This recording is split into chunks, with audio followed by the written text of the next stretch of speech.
Arizona, homeowner's best friend. Are there things a homeowner can do around their house that might just be good preventative? Not just for termites as well, but crickets and scorpions and a lot of other pests.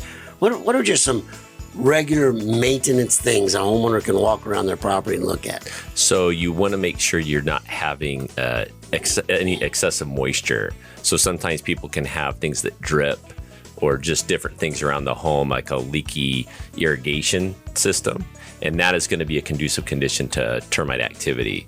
Then also, obviously, you don't want to have any wood. Sometimes people will store stuff up against the house or even away from the house in the yard. You want to get rid of all of those types of things. And also, when you're building anything, you don't want to have wood to earth contact.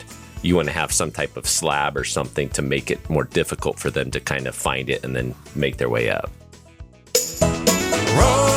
Rosie on the house, every Arizona